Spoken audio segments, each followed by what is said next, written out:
Good morning, Daily Rip crew. I'm frozen as always, but it'll fix itself. Oh, here we go. Yeah. Should fix itself. There we are. We're good. I don't know why it does that every time, but hey, we're here. It's working now. Shout out to the crew, everybody in chat already. We see you, pro. What's up, baby? Welcome back to another episode. Yeah, guys, we got an interesting week ahead of us. We got 2024 ending and then 2025 starting. Half of the week in 2024, half of the week in 2025. So I don't know. It's going to be kind of interesting. We got a lot of data coming out this week. Not really any earnings whatsoever. I mean, you look at the earnings calendar, there's some companies reporting, but I doubt you know the companies at all. So not really concerned with any of the earnings there, but we'll be watching the economic calendar because there's a decent amount of data coming out that should bring some volatility. And hopefully, if VIX can stay chugging to the upside and, stay above that $16, $17, maybe we can see some volatile price action with that data coming out. So I'm keeping an eye on that. But just to just to preface for the week, we're open today. Tomorrow we're open for New Year's Eve full day. I thought it was a half day, but it's a full day.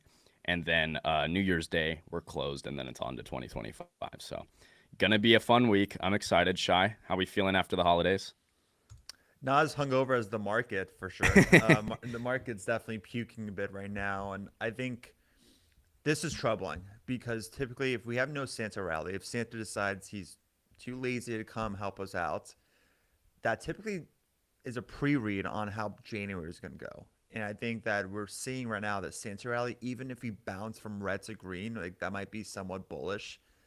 I think we're on it's like what one or two more trading days for the Santa rally. Like I think we're not gonna really hit all time highs. I was pricing in a new alt. The most bullish case would have been all time highs to close out the year, and we enter January with somewhat of turbulence, but it's gonna be okay.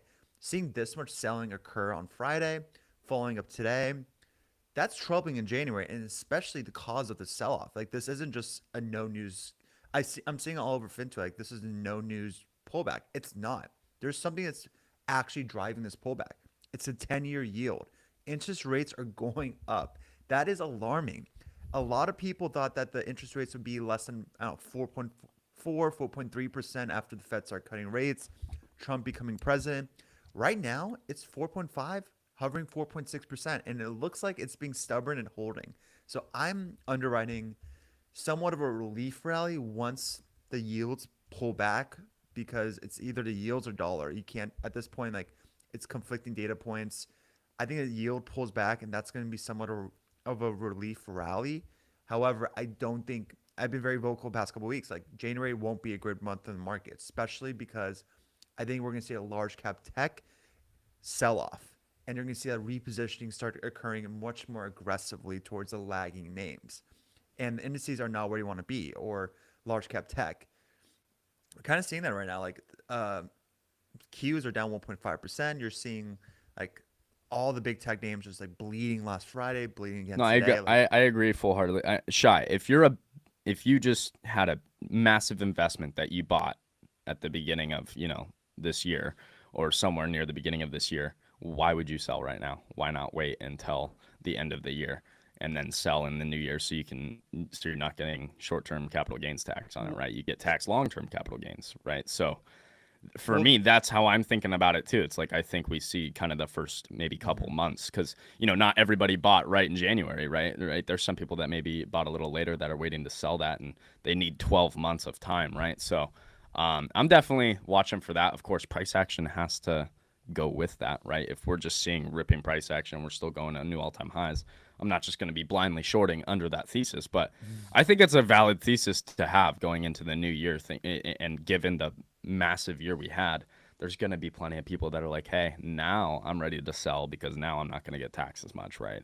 And save some money. So I'm watching out for the same thing. I think we see it, but again, price action has to follow, right? And if we well, don't see that correlating, can't just blindly go off those thoughts, right?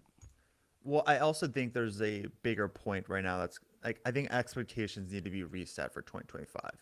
And like what do I mean by that? I think first off the market's nearly doubled since the November um since end of 2022. Like 2023 and 2024 like has been insane years, and I do think that the momentum we've seen the past 2 years has shown undeniable strength. However, I do think 2025 will be promised with like a narrative laced with much more nuance. There's gonna be a ton of things that are gonna be somewhat of a headwinds or create a noisy type of 2025, and it's gonna be macro driven. It's gonna be, you never know what Trump-led presidency introduces volatility.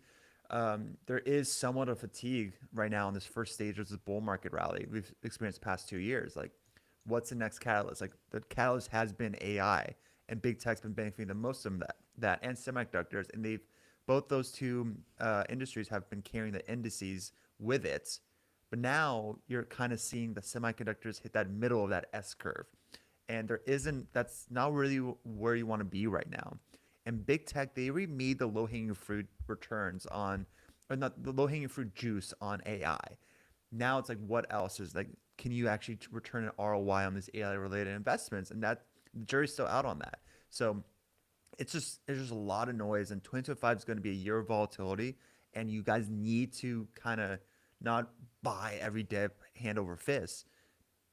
I think 2025 will be one of those like slow DCA type of years, and make sure you have enough dry powder in the sideline to kind of add on these like pretty vicious pullbacks we might see. Like, I think we're going to see 10% correction sometime next year. I think I've been SPY 550 looks primed sometime. I don't know when it's going to hit, but it looks primed that that's going to be the first retest. And like, we really need to hit the 200-day SMA on the indices. Like, we have not hit that once on this rally the past 2 years. Past year, that's something that we actually need to test. That's a gut check on the market. Like, is there legs in this? And we haven't had that retest at all. So I do think we get that sometime in Q1. And when we do, I I think any kind of 5 to 10% correction, we're gonna hit a new leg higher. And I do think we're gonna hit an all-time high in 2025. Like, I don't think this is the beginning of a bear market. I think this is the breadth needs to widen, and there's going to be a repositioning that's going to occur that's going to create a FUD type of environment where we see headlines of bubble bursting, um, pull back and like pulling back 15-20%, like we're in a bear market, no more bull market. No, I think this is going to be a slight correction before we hit a new all-time high. Yes, sir. I love it. Let's hop into the daily rip and just kind of recap, especially since we weren't really live throughout the week just for Monday. But on Monday, mega cap strength helped buoy the broader stock market indexes. Rumble roared after a Tether investment. And your boys here on the show, of course, we outlined some of the trades for the end of 2024. And the 10 largest stocks hit a new record as a percentage of the S&P 500's total market cap.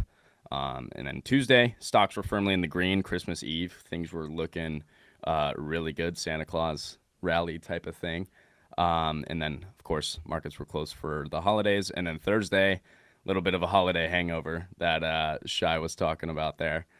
With small cap stocks primarily seeing trading activity as most institutional investors take off for the year, which, I mean, we've talked about plenty, right? Even people like myself, like just taking the year off, right? There's a lot less volume in the large cap tickers. So small caps getting some bumps there. On Friday, stocks had their worst day in weeks, but managed to close the shortened holiday week marginally in the green. Crude oil prices are drawing eyes back to the energy sector, and Trump is looking to stop the clock on the TikTok ban, which is interesting. Saw that over the weekend. So interesting stuff. Any thoughts, just kind of from what happened last week, Shy?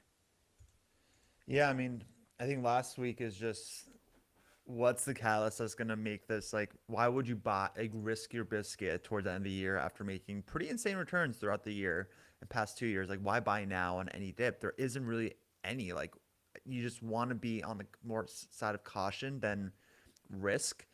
And that's going to be the type of environment that we're have until January. And even then, I just think, I don't know, earnings starts second and third week of January. So I almost want to say that there is no reason to buy until earnings season begins in mid-January. And then from there, it's going to be an earnings story. Like, are we going to see some strength in big tech again? Is that party going to continue? Is, as Dan Ives says, is the AI party still at 10 p.m. or is it closer to 2 a.m.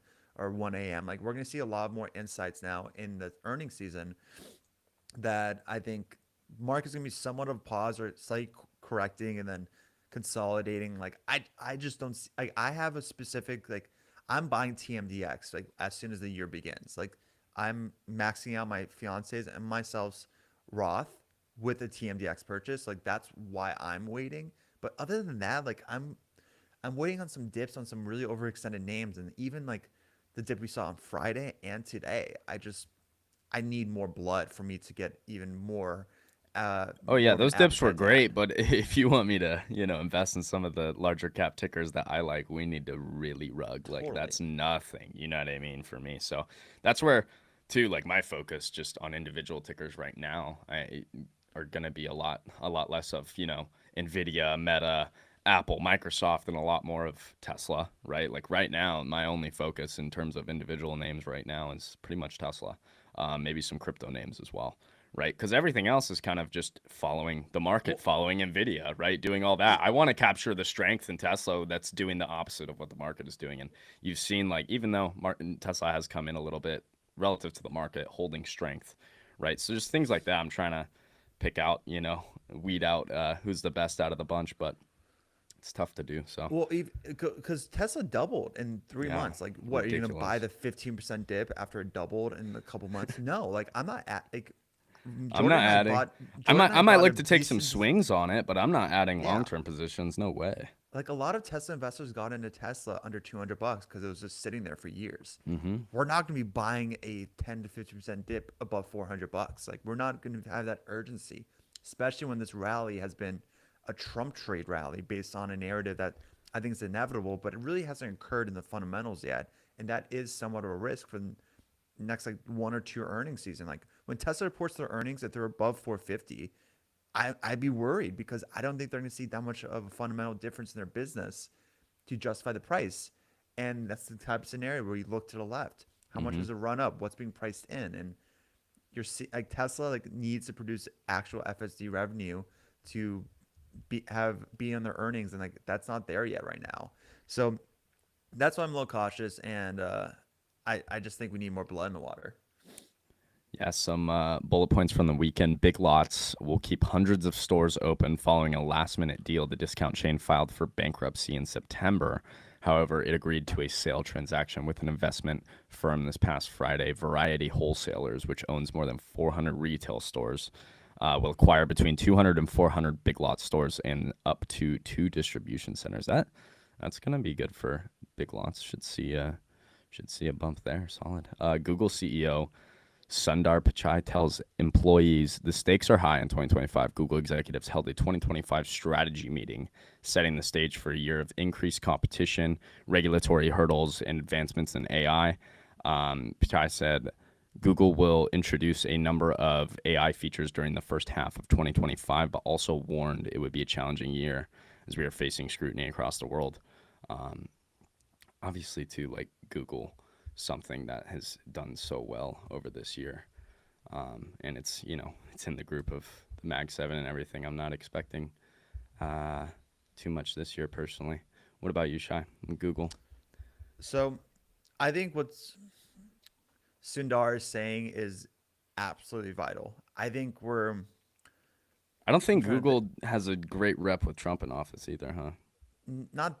No, not at all. Yeah. But I think it's more of like you're seeing a lot of companies become AI beneficiaries, like, and you're seeing like, oh, we're super excited. It's finally going to hit this company. Like they're going to be one of the leaders. That's not going to be the case. Like this is the easy money that's being made in AI. Once it starts hitting not maturity, but like once it's like, all right, all the low hanging fruit from AI investments or projects we hit. Now we have to like really take the next level, next stage of it. That's gonna be a lot more difficult, and that's gonna be where like you see the winners and pretenders in AI. Google, they have their hand in so many early secular growth themes that I think they'll do just fine. But you have to ask yourself, they're going to lose that not search monopoly. They're not going to lose it completely, but it's going to start feeding. And that's where they print cash for all these other initiatives that they do. So if that decline happens a lot quicker than their AI tailwinds, that's going to be a real big issue on Google stock, especially as a narrative. And Google has a massive narrative problem because Sundar is an awful showmanship. He does not sell the stock well, their vision. Like it's just the Google way. Like they could care less about being salesmen. They just care about putting your head in the lab and just doing the work. However, that is part of the equation on being a successful stock for shareholders is communicating a vision and selling it. You seeing it with Tesla, with Elon Musk, Alex Karp with Palantir. You're seeing it with even Databricks CEO, who Snowflake has a much better product, but the Snowflake CEO comes from Google and he doesn't sell their vision well at all. So like I think Google needs to like accelerate their AI tailwinds quickly before that search monopoly starts fading aggressively. And I don't know about you, Jordan, but like for me, like I don't Google things anymore because there's so many sponsored ads and it's just flooded. Like I'm not I have to click in, dig through more to get actual content on what I need for what I search for and that query.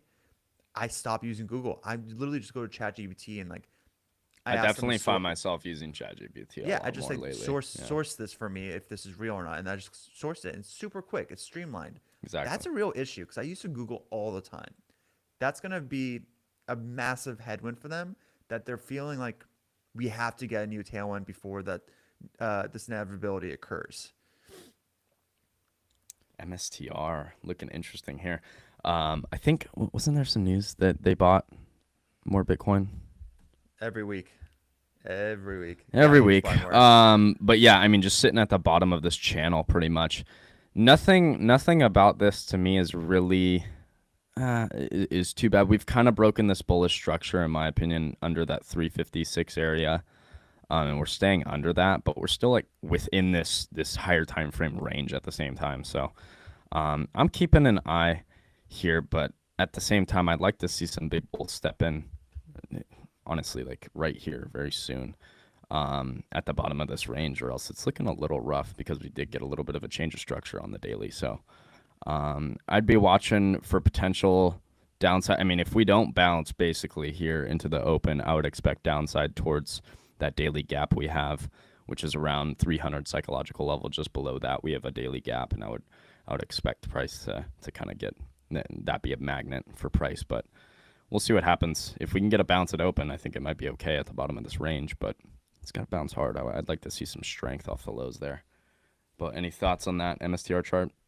I'm there's going to be some insane bag holders on MSTR. I I know. I, I I was feel on a it. You I was feel on the energy in the yeah. air, man. Like, They're blinded. Like I was on a spaces with Ahmed, Stock Talk, and like Paper last week, and a top like, it was one of those Q&A sessions where like the listeners can ask the question to the panel, and it was very MSTR heavy, that space specifically, and what some of the listeners were saying on why they're bullish on MSTR, and when they were ignoring what we were saying on how this doesn't make sense, they were just so blinded, hard headed that even we were communicating financial 101 on how won't work, it's going to blow up eventually.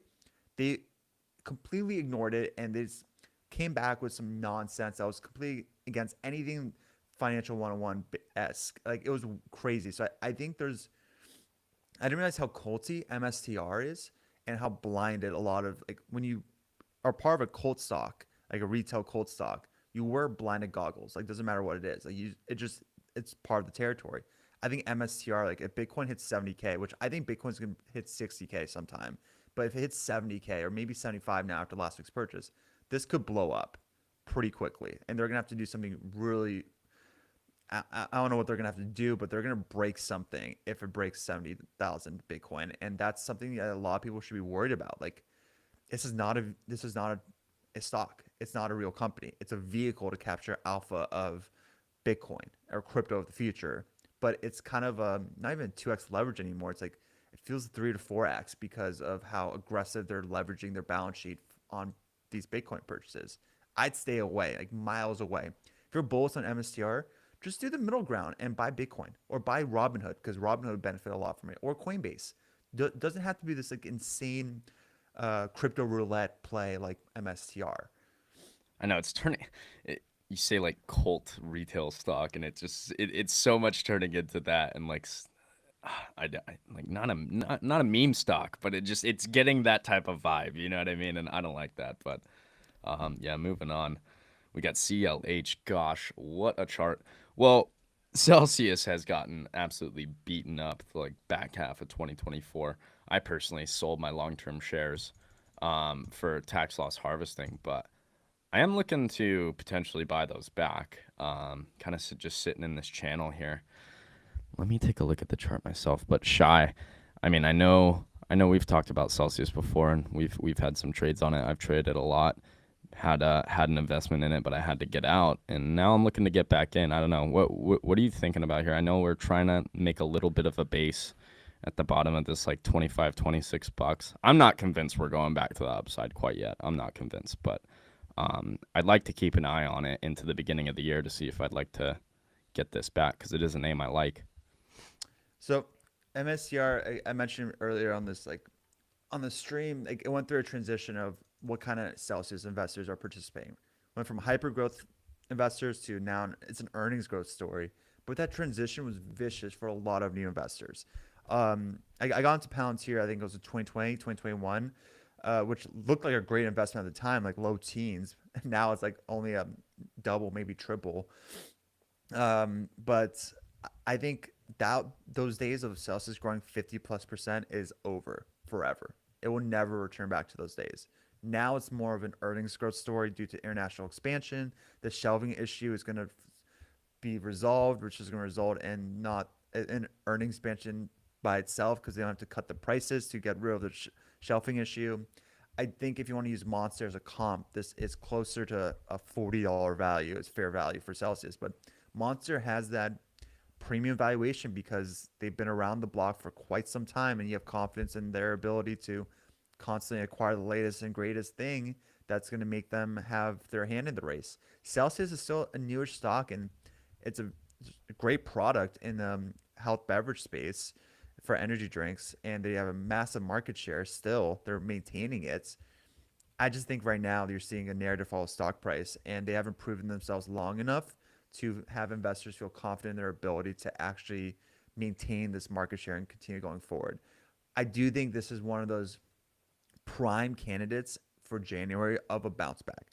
I think Celsius, Uber, Viking Therapeutics, like I think these three names, New Bank as well, like these four names, I think are going to have really strong, like they're going to outperform the market in January. I think they're all four participating in tax loss harvesting season, like what Jordan just mentioned on Celsius. Like I think that's the case for a lot of people. And I think that once the new year begins, that narrative is going to be behind them. It's all going to Yep. about can they beat expectations and is a Pepsi issue behind them. I think it's they're closer to the end than the beginning of that issue. And they're going to start getting re-rated. And that re-rating is going to occur probably 35 to $40. And even then, that's a 30% move, 40% move. And that's I think that's you take those kind of W's, especially in a year where I'm underwriting turbulence in 2025, and it's just going to be a lot of like ups, down, and we're going to end like 4 to 5% higher at the end of the year. But there's going to be a lot of volatility in the meantime. Take these 30 to 40% victories on specific stocks. Celsius is a candidate of that. Like this is going to be a very stock picking year, and it's not going to be one of those buy and hold years for a lot of these kind of names. It's just take what you can get on these oversold high quality laggers and reposition towards the high conviction winners. And that's kind of going to be my strategy next year. But I do own, I think 500 shares now of Celsius as a short term trade. I'm selling as soon as it hits $35 because I do think fair value is 40. I don't know if it'll get there, but at least 35. And that right there, that 27.35, 25% gain on something that I just have a cash position I want to use because I think this is oversold. Yeah, but this is it's beautiful because this is how you kind of identify that market rotation, right? Especially going into a new year, like you were talking about, Shai. It's just the opposite of what we were thinking for the general markets going into the new year, right? We're thinking, okay, everybody's waiting to sell into the new year because they don't want to get hit with the short-term capital gains tax. Well, it's the opposite for Celsius. Celsius gotten beat up, and other names you mentioned, right? People are going to be Mm. looking to buy those like myself, right? I just sold that. I'm looking to buy that right into the beginning of the new year. So just goes along with your thesis into January. I love it. I think it's great. Grab. Interesting chart here on Grab. I was just looking at this. A lot of bullish action lately. We have gotten a pullback. I see a bit of a change in the structure on the daily. We have broken the most recent lows on the daily and have gotten, displacement lower and have continued that. We just retested that and now are rejecting and going continued lower here under $5. So to me, it looks like we want to continue lower to the most recent lows, which is around $4.50. That's where I'd anticipate we get trading towards on Grab here. But overall, looking still higher time frame bullish. So I'm keeping an eye on that. But yeah, interesting chart there. Any thoughts on Grab here? So Grab's interesting because fundamentally they're undervalued. I think they're trading at 30%. They're like 30%. They have 30% cash of what their valuation is right now. They're trading at 25 times their EBITDA value.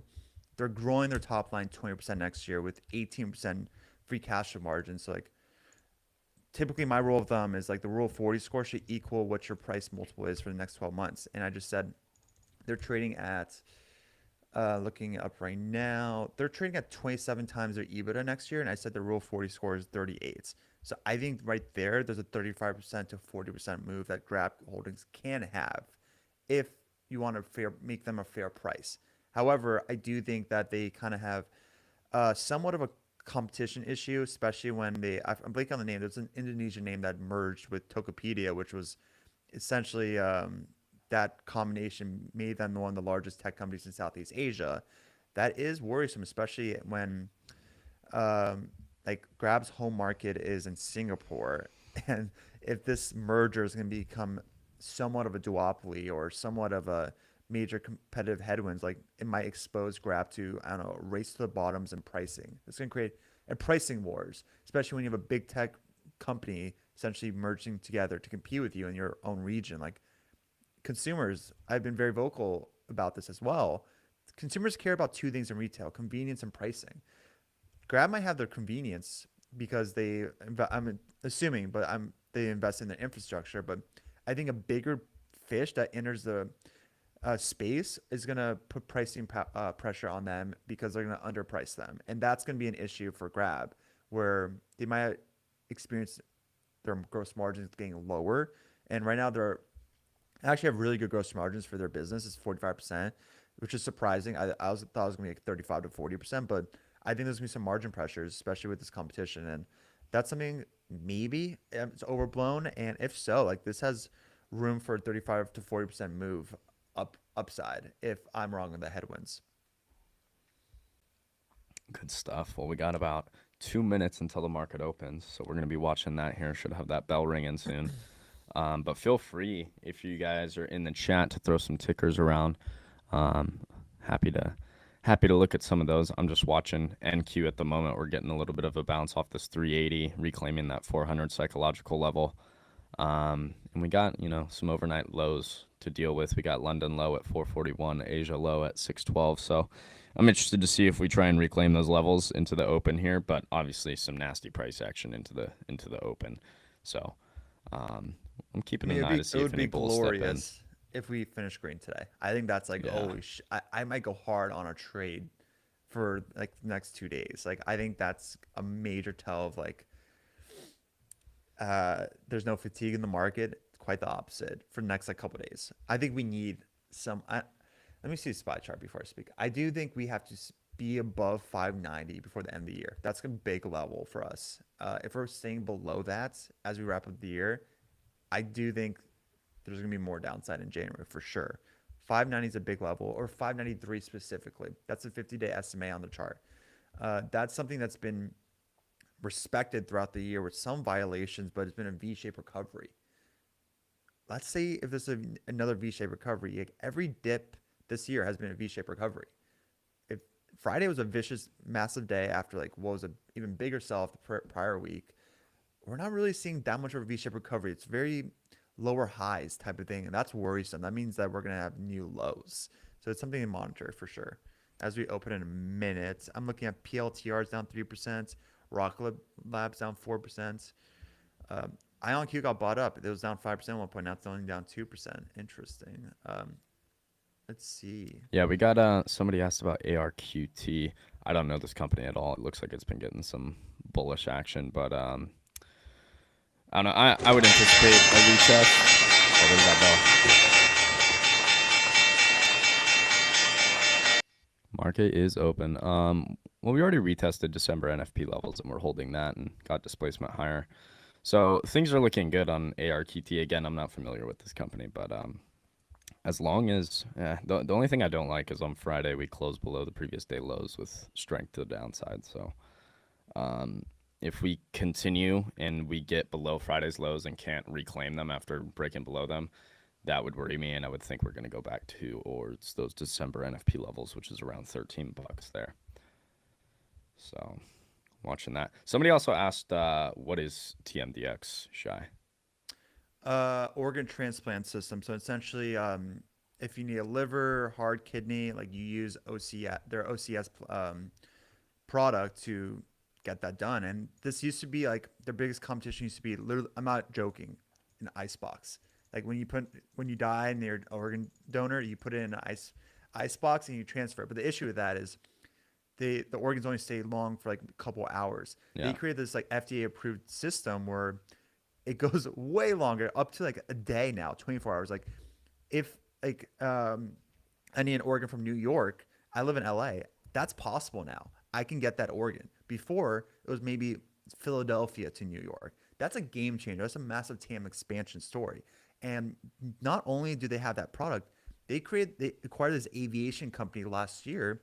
Now they have a whole logistics network because their demand was so high through the roof that they couldn't go through brokers anymore to get these private jets to deliver the product for them. They needed to acquire a fleet of jets because the demand was so high. And because of that, they create this logistics network that's going to be impossible to replicate from any future competitors. High barrier of entry. Logistic moats are the best kind of moats for any pricing power. The issue with TMDX that you're seeing right now is they misguided, way too aggressive in their what they're expecting to make. CFO resigned. I think he got fired because of it. There is an alternative solution, NRP, which is a cheaper solution. However, it is morally wrong, that process. Like it's messed up. Look into I won't talk about it, but it's really messed up, that process for organs. And also that only applies for 15% of the total cases that TMDX has. But again, narrative follows price action. You see TMDX nosedive, they're going to believe that this is a real competitor when really it's absolutely not. And it's very niche competition. It's just going to be a bump along their trajectory of being a massive company, in my opinion. And that's why TMDX is a top 5 position for me. And it's one of those, when the market's like roaring all past 2 years, there's a few like high quality opportunities out there. TMDX is one of them. And I think they're just going through a growing pains because they acquired that fleet of jets, and those 40% of those jets had to go through a maintenance last quarter, and that resulted in them having to outsource their jets to third parties, which hurt their margins. And then NRP also picked up steam that quarter because medical centers are just they're fighting for cash right now a little, and that's gonna be temporary. It's a band-aid. It's not a full fix, and that's exactly what they're going through. Hopefully, I answered that bit. I'm looking at the market though now. Geez, so this is real. A sell-off. It's not getting bots. I thought I might get bots. Let it sell. Interesting. Let it sell. Somebody asked about Gorilla Technologies, GRRR. Um, Don't yeah, know hit that. hit $20 this morning. So big psychological level for this stock. $20, but we're getting, strong price action over that. I see the next weekly level, big weekly level at what is that? 20, basically $22. The next right the week right after that is like 22.50. So I'd be looking for 22 to 22.50 on this as long as we're holding $20. If we get under that $20, like for the short term trades, that would worry me a little bit, but it would still be holding bullish structure. You know So what's looking funny, strong Jordan? there. What's up? I forgot to mention this. So like obviously family was over for holidays. My mom's very I grew up Buddhist, so like she's very Mm-hmm. spiritual. Told me like, honey, like watch out for like all the money of the market. Like the stars are aligning the same exact way it did in 2020 before the market dipped. She told me this on Christmas Eve. The market's been bleed. And she's like, 2025 will be a bad year for Bro, the stock market because the stars are aligning. Same dude, can we exact way get her from on a 5 years ago. Spaces? I'm like, oh, mom, that's ridiculous. I'm not going to hover all my investing thesis Bro, on. no, she's better than Miss Cleo. Are you kidding? That's And now I'm like, holy shit, the market's like been bleeding since like the 24th. Like, could 2025 not just be a turbulence? It could be a correction. And if so, I'm dedicating 60 hours a week towards like learning about stocks, investing, doing my research. When my mom, all she does is look in the stars, and that's all you have to do, I guess. And to be an investor. Like that would be really funny if I that's would the be case. so down for a nice market correction and get some downside. Again, like obviously for long-term investments, I want things, chugging to the upside, but I have confidence that, years down the road, I will be sitting good with those investments. So, I mean, in the short term, up, down, I don't really care. And at this point, we've been going up for so long with like no volatility. I'm ready for the market to come in and get some blood in the water because it's fun too. You forget how fun it is to trade to the downside when you're like not able to. You know what I mean? But it is fun catching some big shorts, man. Let me tell you.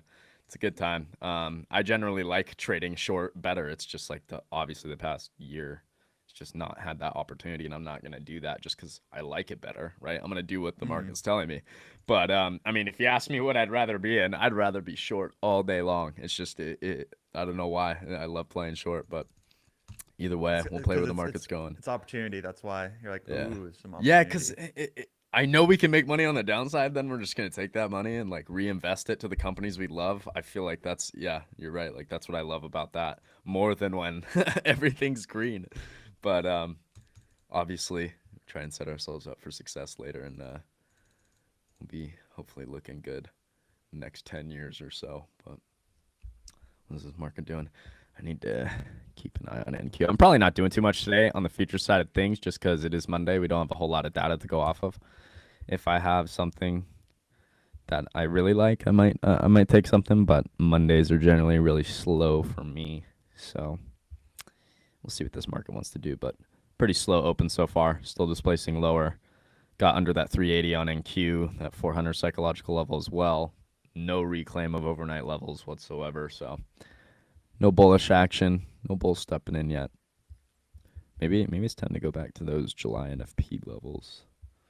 I think since we took those recent hourly lows on NQ, that was if you mark Monday lows from last week, we took those lows this morning and we haven't reclaimed them. We just kept price action strong to the downside through that. So I'm expecting us to go see the next hourly low, which is 21,000 basically, $5 above that, 5 points. So I'd expect displacement all the way down into there unless we maybe want to hold this previous high we have around 300, which again psychological level on NQ could be a Look what's possibility. rallying right now. NU. NU is Oh one of boy, those names. People are getting ahead of the strong January because I'm seeing that's like strong green. That's on a bloody day. That's telling. I think it's look at those candles, three straight for that week. Go to the week one. Yeah, look at that. That's a bottom. You can yeah, tell like the way it's. Oh, we've got the near term bottom from the macro driven sell off in LATAM stocks. Volume is picking back up as returning. I think this is going to be like a $12 to $13 stock in January. So like that's something I'm repositioning, and I have my hedges still in the market for June that I called out 2 weeks ago. Like I still own those when volatility was cheap.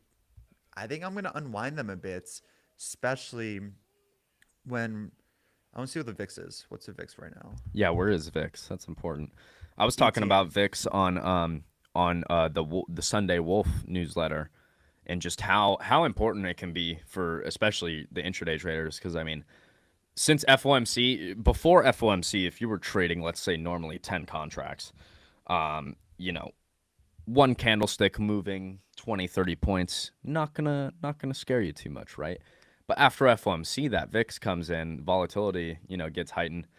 I mean, one candlestick, we were watching some candlesticks that I mean, one candlestick would go 100 points sometimes. I remember we were going back and forth, consolidating casually. It looked so casual, like normal, just accumulation, consolidation in the market. But no, we were going back and forth in a 250 point range when it looks like a normal like 40 point range day, right? So just something to keep in mind, right? You can't, if you normally trade 10 contracts, you were forced to size down no matter what. And if you did take a position like you normally do, you were probably quickly surprised with how much you were making or losing right away because of that volatility. I mean, the candlesticks are just moving so much more on the price charts. So just something to be aware of there. When VIX is higher, make sure you can really risk what you're risking because I personally size down every time. There's just no reason to have the amount of size on because if I can catch 100 points to the upside a lot easier or to the downside. Why do I need to be sized like I normally am, right? I could take some cons off, de-risk a little bit. So just something to keep in mind on there. That VIX is sketchy. Oh, anything else you're watching for the market, Shy? I'm really not taking much action today. I don't think. Again, I'll be watching NQ if I really like any opportunities. Maybe we go take that hourly Well, low and I get some opportunity off 21,000 maybe. But other than that, I'm not really probably looking to participate today and just gather data and get ready for tomorrow more. I I think my thesis for January is like kind of playing out right now, where the SPY and Qs are like selling off, continuing, like they're continuing to sell off, but growth tech, small mid cap is kind of not small cap, but like the software names are catching a bit this morning. You're seeing pounds here like Hmm. almost like get not go green, but like went down 1% only now. CrowdStrike's down only 1%. You're seeing Nvidia, which Nvidia is a big tech, but I view them as not really like large cap tech. They're Nvidia is AI, and if we're about its inner stage two of AI, I think Nvidia's going to catch a bit with the software names. That's just inevitability of it. So Yeah. I think you're seeing like the smaller growth tech names catch a bit with the larger uh, cap tech getting sold off, and I think that's something that's going to be um, a theme that will cause like, oh, market's down a lot. Like, why is that? I think it's just repositioning.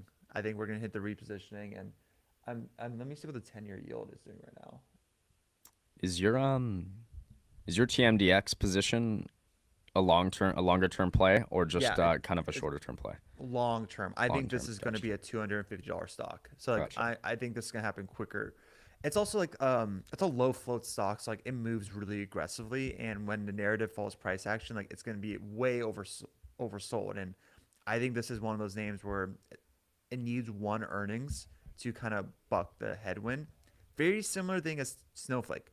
Snowflake experienced a major narrative headwind throughout the year, and as soon as they had that fireworks of an earnings, now you're seeing analysts feel comfortable saying like they're going to be an AI beneficiary for stage two, AI data platform that you're seeing across the board. They're including Palantir, Nvidia, Tesla, Snowflake.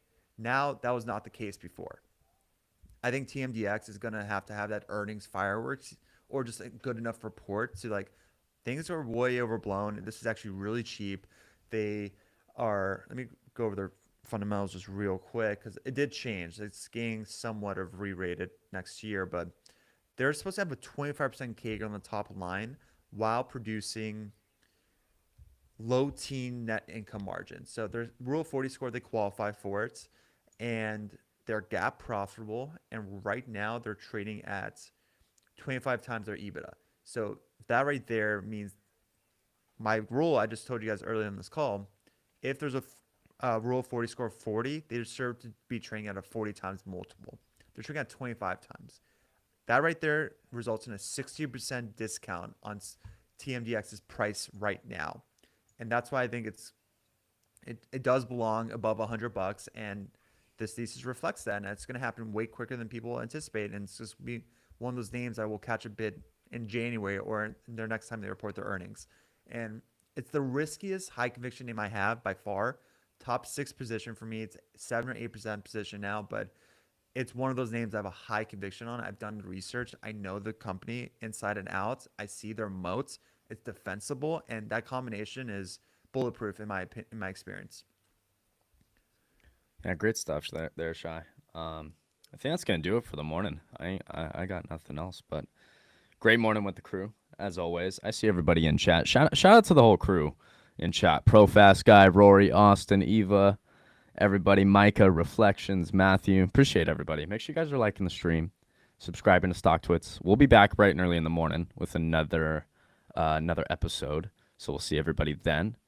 And yeah, have a safe trading day. Don't go too crazy. Half the weeks in 2024, half the weeks in the new year. So, if you got clear setups, then play them, right? But if I always tell people they're like, oh, should I be trading this week? Should I not? Dude, it's up to you, right? Or same thing with like Mondays. Should I trade Mondays? Honestly, it's up to you. If you see something clear that you feel comfortable with, I think great, to put risk on, right? But if you're not comfortable with it, it's okay to not be putting risk on, and even if there's big moves in the market, it's okay to be sitting out and wait until you got something clear that you really want to see. So just don't worry about sitting out. I see so many people they sit out and miss a move and then they feel bad about it. You can't think like that, right? So just keep it on moving for the new year, and we'll see everybody tomorrow. So have a great day, and peace out.